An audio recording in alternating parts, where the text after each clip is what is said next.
I want to talk about USOs, unidentified submerged objects. It's kind of like the forgotten facet of ufology. It's not even talked about in ufology. I don't know why. It's just so odd.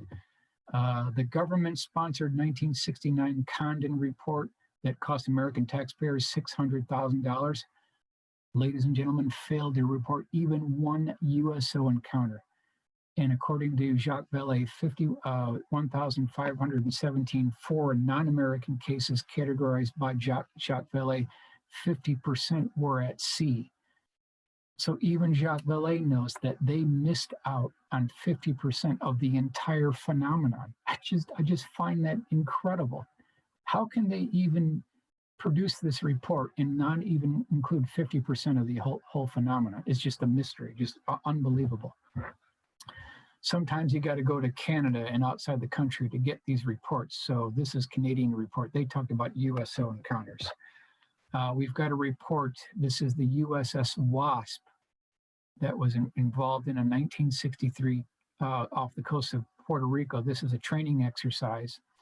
And they had two submarines. There were a number of other ships were on the scene during this training exercise. And these subs tracked a USO going 150 knots at a depth of 27,000 feet. This is back in 1963. Who had the technology to do this in 1963, to be at that depth and that rate of speed?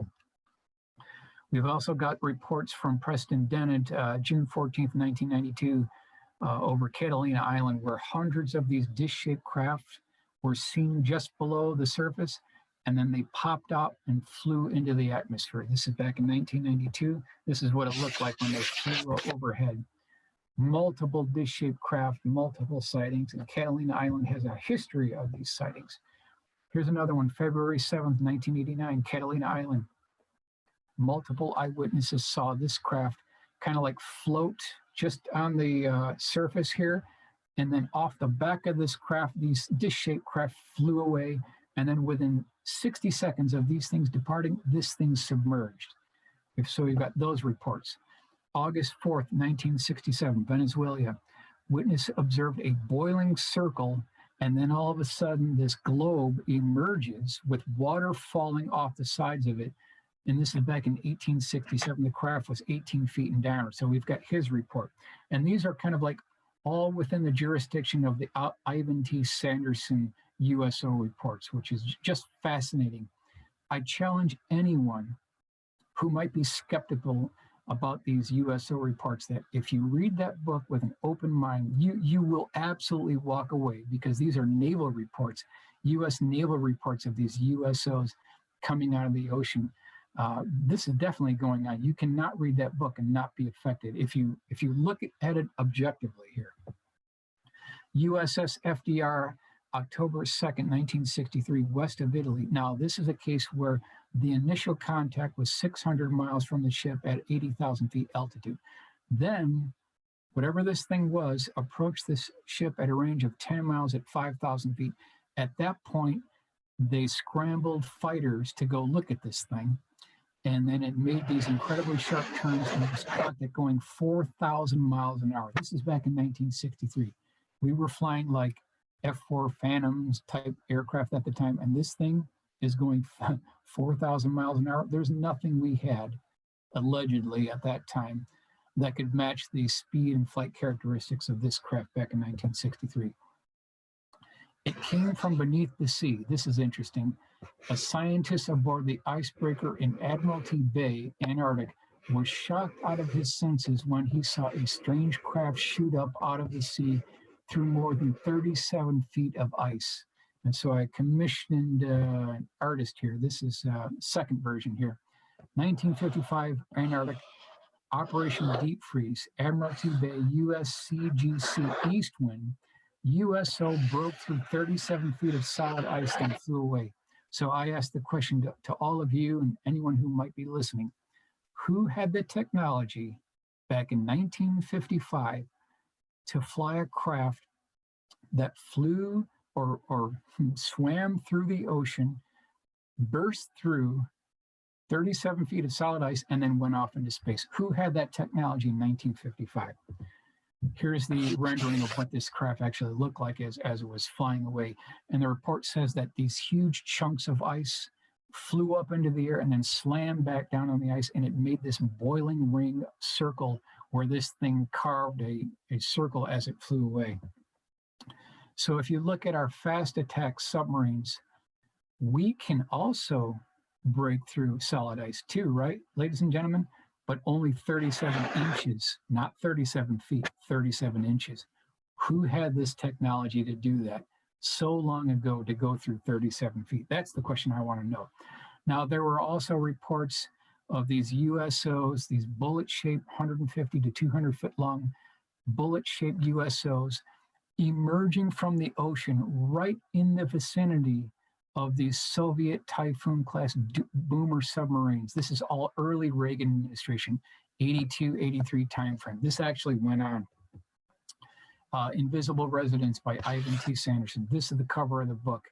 I highly recommend this book. It belongs in anybody interested in this subject. It belongs on your bookshelf, no question. Couple other Otto Binder reports here. April 19th, 1959, near Japan, aboard a fishing boat, the amazed crew spotted two saucers diving into the ocean at terrific speed, yet no wreckage was ever found, as if the UFOs had deliberately submerged for an underwater trip. Here's our full color rendering of what this looked like. So it appears, folks, that whatever these things are, they can travel through almost any medium they want with no problem. There's no sonic boom. They can go from the air to the sea, and it's no problem for them. And they've been tracked going like 150 knots under the water. In these early 1950 timeframes, they're doing this. June 3rd, 1961, Savona, Italy.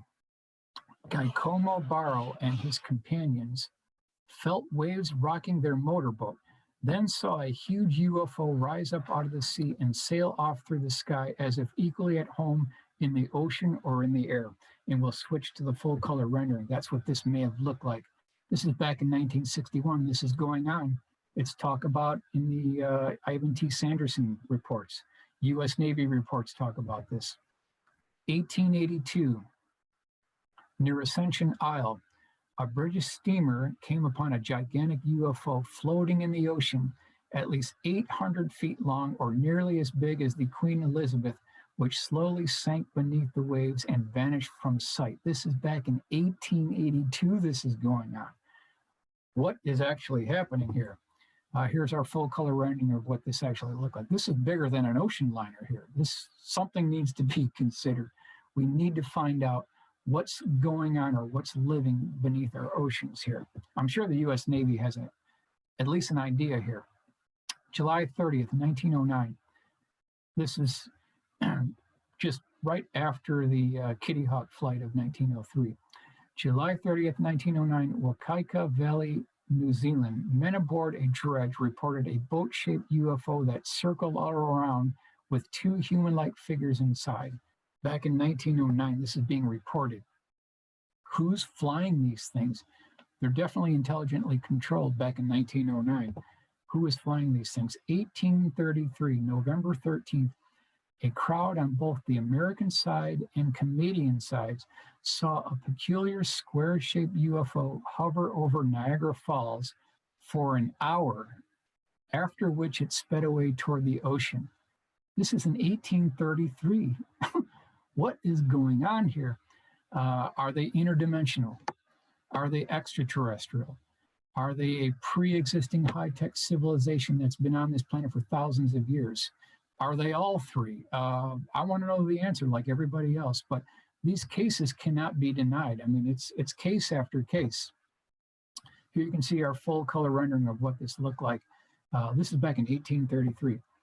May 1967, Mr. X, name withheld by request, of Anderson, South Carolina, was fishing on Hartwell Lake and saw an octagonal UFO apparently pumping up water through a metal tube.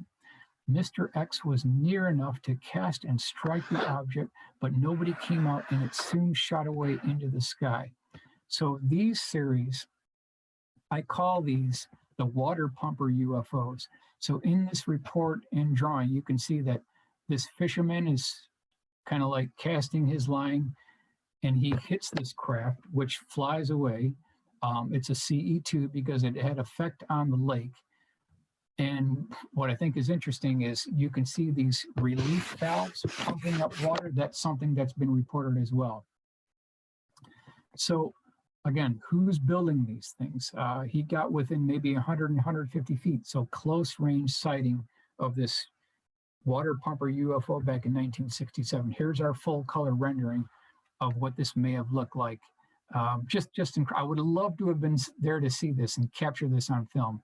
I would love to have been able to actually see this. January 24th, 1968, at Indiana, Pennsylvania, a witness saw a saucer hovering over a pond with two occupants currently repairing their equipment. So here we've got this repairing equipment again. This is the third time we've heard about this. So we've got this case. We've got the Father Gill case. We've got other cases of these beings that are like adjusting instruments as the witnesses are looking at them. Are they fixing something? Are they tuning something? I also want to know what this transparent dome is made of, what the material of the craft is made of, how these guys exit these craft when they're ready to leave. That's something that should be answered as well. Here you can see the transparent dome, and these guys look like they're repairing something here. This is back in 1968. So what did we have in 1968? We got Vietnam time frame. We've got F-4 Phantoms. Whatever these things are, they're flying rings around our aircraft. Little Pudding River, Oregon, 2012. I got this case from David Marler. It did not make it into his book, Triangular UFOs. He gave me this as a courtesy. So this is a triangular shaped craft that has rounded corners. It's 180 feet across. The eyewitness said that this thing hovered about 10 feet over Little Pudding River. And what he described is this craft that had this transparent tube that came down that started sucking up water through the tube. Right on the sides of this tube, it started spraying water directly back down. Now, at that point, there were these pipes that came down that looked like safety relief valves, and they were also spraying out water. While all this is going on, there was this red or orange colored light that was going back and forth on this craft that looked just like the light on the Night Industries 2000 Pontiac in the hit TV series Knight Rider. It had that same front light that was going back and forth. There was a blue colored beam shining out from the side of this thing. And then there was these white colored orbs that were circling around that stayed within the vicinity of this craft. Now, while all this is going on, he could hear this kerchunk noise like a washing machine. And then when this thing had finished its cycle, it kind of flew away at a low rate of speed. And I've got the drawing based on his original sketch where you can see these exhaust valves. You can see this pale green beam of light. You can see the direction of the arrows where the water is spraying down. So this is case number 2 of these water pumper UFOs.